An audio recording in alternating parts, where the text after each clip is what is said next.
शरीफ शहन साहब ये फरमाइएगा, अभी हुकूमत की तरफ से मुतालबा है कि जो है वो खान साहब ने साइफर गुम कर दिया है, क्या कार्रवाई हो सकती है अगर इस तरह से एक साइफर है, वो साइफर चेयरमैन पीटीआई के पास था और वो साइफर अब उनसे गुम हो गया है? देखिए, पहली बात तो ये है कि साइफर तो है ही नहीं। साइफर का तो वो है मिनिस्ट्री ऑफ फॉरेन अफेयर्स में। फिर उस साइफर को with the approval of the cabinet में पेश किया गया और कैबिनेट ने उसको डी क्लासीफाई करने का हुक्म दिया।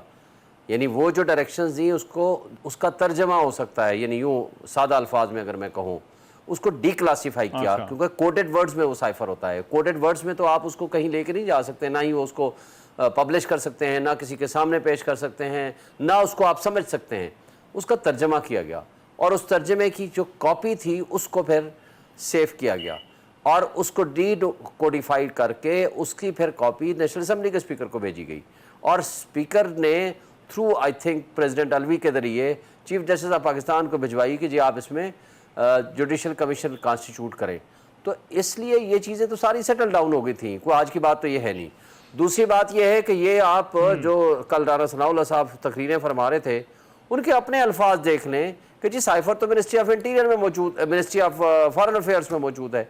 ये उनकी जो पुरानी तकरीरें थी, तो लिहाजा ये तो कोई इशू नहीं है। अब क्वेश्चन यहाँ ये बनता है कि हमारे मुल्क में एक आइन मौजूद है, कानून मौजूद है।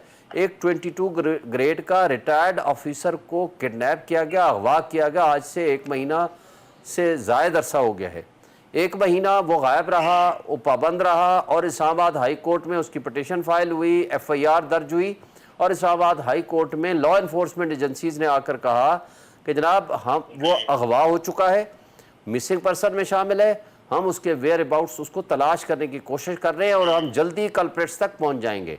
अब उसका अंजाम ये हुआ कि बजाय मिनिस्टर इंटीरियर आकर के ये बताता और इस पर पहले तहकीकात होती कि अगवा किसने किया, कौन उसको लेकर गया, किसकी कस्टडी में रहा और इतना अरसा कहाँ रहा, तो बजाय इस बात के कि वो एक बना हुआ प्रिंटेड फॉर्म में जो उसका स्टेटमेंट भी नहीं है, ना मजिस्ट्रेट के उस पर दस्तखत है, ना ही वो ये है कि उसकी स्टेटमेंट है, उसमें लिखा हुआ है मिस्टर आजम खान ने ये कहा और IK के बारे में ये कहा।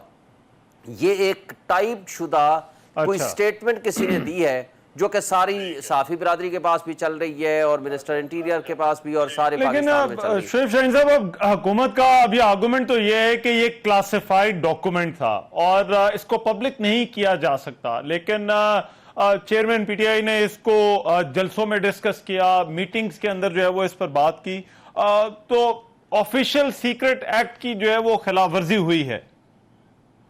देखिए, पहली बात तो यह है कि ये फैसला किसने करना है कि कौन से डॉक्यूमेंट को हमने कहाँ इस्तेमाल करना है और क्या फैसला करना है और क्या नहीं करना, ये कैबिनेट है। यानी federal government has to decide, not an individual, and cabinet has already decided. उसके मिनट्स मौजूद हैं। फिर फेडरल कैबिनेट ने ये फैसला किया कि इस साइफर की कॉपी यानी उसका डी कोडिफाइड करके इसको नेशनल सिक्योरिटी काउंसिल में रखा जाए, इसलिए कि ये सिक्योरिटी से रिलेट करता है, मुल्क की सलामती को ख़तरा है। यानी आपके कागज़ आ जाए जिससे ये पता चले कि आपके पाकिस्तान पे अटैक होने वाला है और प्राइम मिनिस्टर कहे कि नहीं नहीं नहीं इसके बारे में बात नहीं करनी, इसको बंद करके रख दो बंद लिफाफे में, हमने किसी जगह इसको डिस्कस नहीं करना। मुल्क एक सॉवरन मुल्क की सलामती और खुद मुख्तारी के ऊपर ये एक अटैक था, उसने नेशनल सिक्योरिटी काउंसिल में रखा। नेशनल सिक्योरिटी काउंसिल ने उस पर मिनट्स अपने जारी किए और इंटरफेरेंस उसको एस्टेब्लिश किया और साथ कहा कि इसको डिमार्शे किया जाए, यानी शदीद एहतजाज एम्बेसडर को बुला के उनको पकड़ाया जाए उनके हाथ में कि ये तुम लोगों ने क्या हरकत की है। फिर DG ISPR ने आकर के उसके ऊपर प्रेस कॉन्फ्रेंस की है। फिर जब रजीम चेंज हो गया तो शहबाज शरीफ साहब दोबारा बरसरे इक़्तिदार जब आ गए तो उसने दोबारा नेशनल सिक्योरिटी काउंसिल की एक मीटिंग दोबारा बुलाई जिसके अंदर असद मजीद जो उस वक्त का एम्बेसडर था USA का, वो आता है और वो आकर के अपनी स्टेटमेंट रिकॉर्ड कराता है और वो कंटेंट्स ऑफ साइफर को कंफर्म करता है। फिर उसके मिनट्स जारी होते हैं। फिर वो जा करके असम्बली के फ्लोर पे खड़े होकर शहबाज शरीफ साहब कहते हैं कि उसमें धमकी आमेज अल्फाज थे जिसका हमने शदीद एहतजाज किया है। तो बात यह है कि आपके मुल्क पे कोई अटैक कर रहा हो और आप कहें कि ये क्लासिफाइड है, इस पर बात भी ना करें, तो और फैसला किसने करना है? कैबिनेट ने करना है। Prime minister and the ministers और फेडरल गवर्नमेंट ने फैसला करना है। اور فیڈرل گورنمنٹ نے فیصلہ کر کے اس کو نیشنل سیکورٹی کونسل میں رکھ دیا. اور اس کے بعد جب سپریم کورٹ میں میٹر گیا قاسم سوری کی رولنگ کے خلاف, تو اس کے اندر minutes of the national security council کے منٹس ریپروڈیوس ہوئے ریکارڈڈ ہے, اور اس میں انہوں نے یہ کہا ہے کہ جناب ٹھیک ہے ہم یہ مانتے ہیں کہ اس میں انٹرفیرنس ہے, لیکن کیا ہماری یہ اپوزیشن والے, اس زمانے کی اپوزیشن جو برسر اقتدار آ رہی تھی یا نو کانفیڈنس موشن لے کے آ رہی تھی, کیا یہ بھی ان لیگ تھے یا یہ بھی اس سازش پہ ملوث تھے؟ کیا سازش کے تانے بانے پاکستان اور وہاں کی فارن اسٹیٹ کے درمیان کوئی ثبوت ملتے ہیں؟ یعنی اس کے لیے سپریم کورٹ نے کہا کمیشن کی ضرورت ہے, اس کے لیے کوئی ایک ایسا انڈیپینڈنٹ اتھارٹی جو فائنڈنگز دے, اس کے بعد کوئی قاسم سوری رولنگ دے سکتا تھا. لیکن قاسم سوری کی وہ رولنگ جس نے صرف اس سائفر کو بنیاد بنا کے رولنگ دی ہے وہ انکانسٹیٹیوشنل ہے. تو میں سمجھتا ہوں کہ یہ ساری چیزیں آلریڈی اسٹیبلش ہو چکی ہیں, کسی قسم کا اس میں کوئی ابہام نہیں ہے.